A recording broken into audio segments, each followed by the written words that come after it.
What's up, guys? Today is February 10th. February 10th. This is Gold Robotics. Late night. Late night. For a competition tomorrow. Been a while since the video. Main progress for Reese. Reese has been working on string.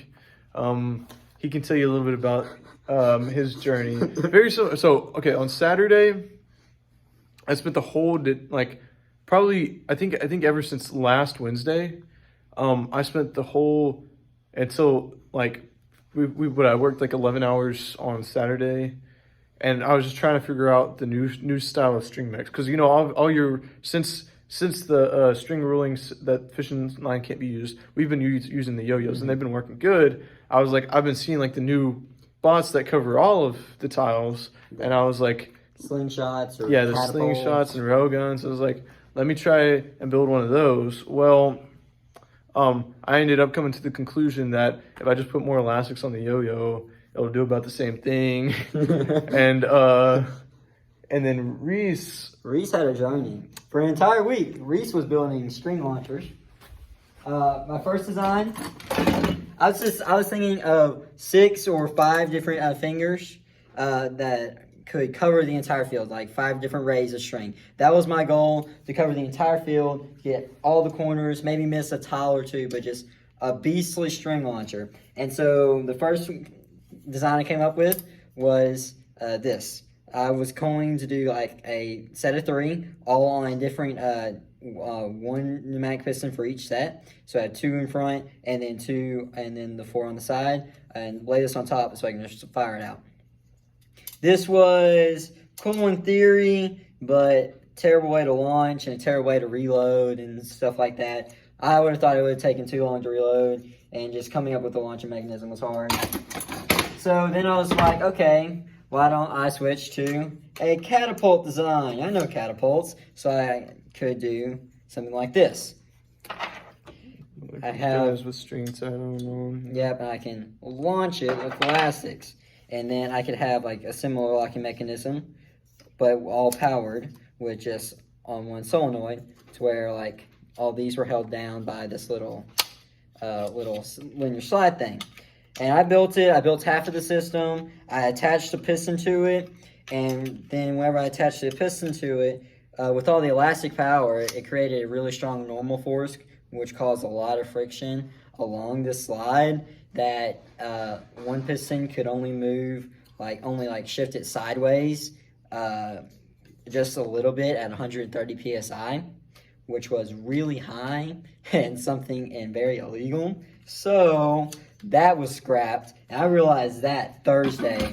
We probably could have figured it out, but then just like the day before, we have competition tomorrow. It's a UIL Texas region, no, just Texas UIL 4A state champion. So if you're on that, see y'all there, or probably all of them, because I think they're running all 4A, 5A, 1, 2, 3, 6A, all of them. So if you're at that, I see you there. Pretty much, Reese said, hey, let's screw all this stuff I've been working on the past week and go back to yo-yo.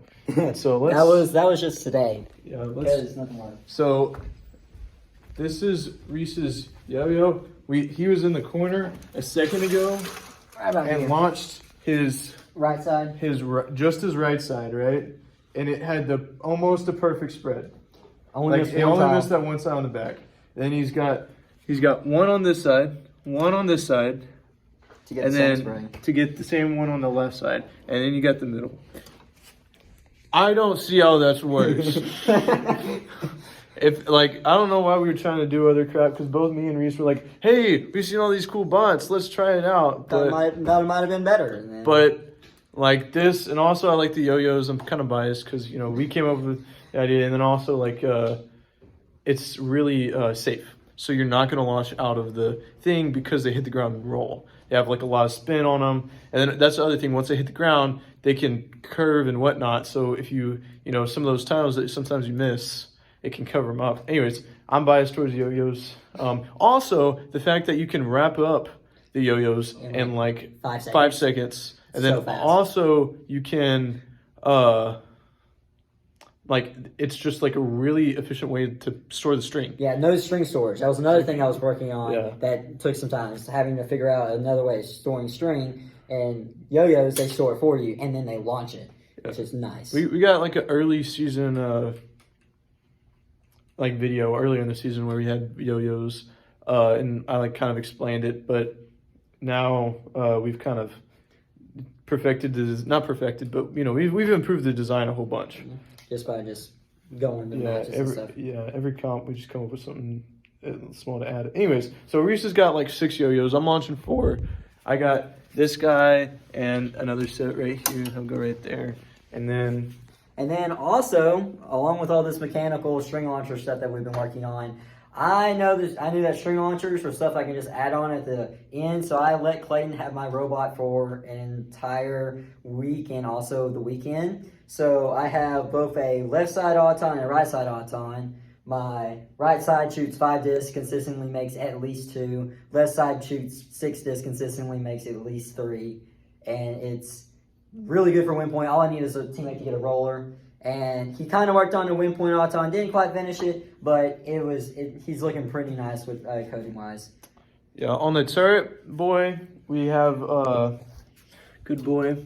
He's been actually a very disobedient bad boy over the past day. I think one of my odometry wheels is slightly off in the back, or it's not completely perpendicular to the other one, and it throws things off. Because like with I don't know, I had to move it for something, and then anyways, and I was like, I don't think I have time to fix it mechanically tonight because it's the day before comp, and I don't want to mess with stuff, and so I just am dealing with it. So it might be a little bit off, and you know, whatever. I still got the whole part of the whole bot where it just locks in, has the blooper or not, and then it's 6-motor drive.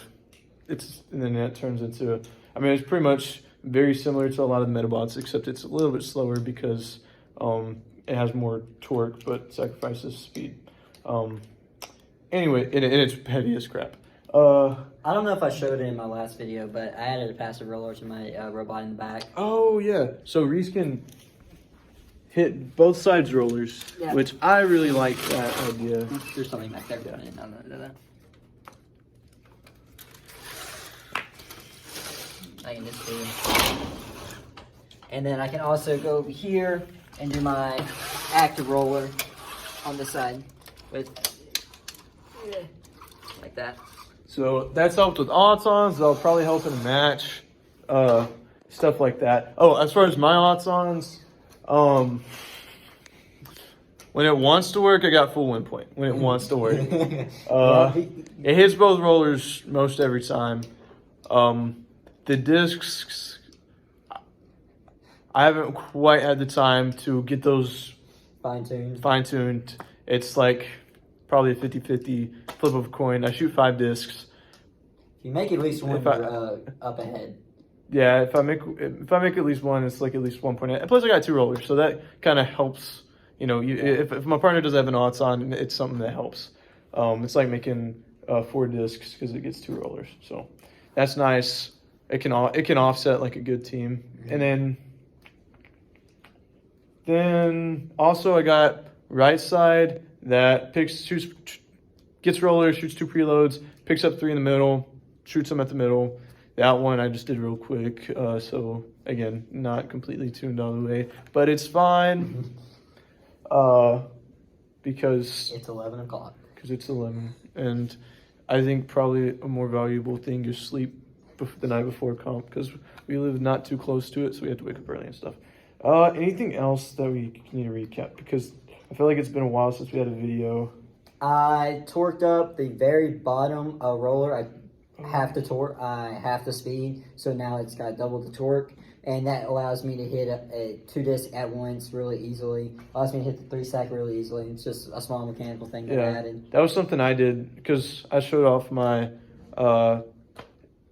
reverse inverted floating. Oops. Showed off my inverted floating intake. Just less than 15 seconds, it's fine. But I showed off my inverted floating intake last video, but pretty much what I did was I slowed down the first 2, and that way it creates a kind of a gap because it slows it down whenever it speeds up. Anyways, it helps it intake 3. So 3 can be in the intake at once because it is a long intake because it goes all the way above.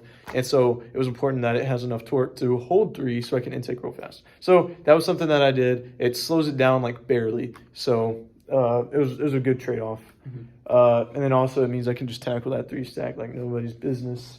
Bobby is like beast at going through that 3 stack. Yeah. It is crazy how consistent that is. If me and Reese were to combine forces, we'd have the best butt. Oh, A little bit late in the season for that. We help each other. Most of this turret stuff I picked up from his early season turret, and then, you know, I didn't know about early season. He's picked up a couple things from that, so it's all help. Anyways, I think that's about it. See y'all next time. Bye. Bye.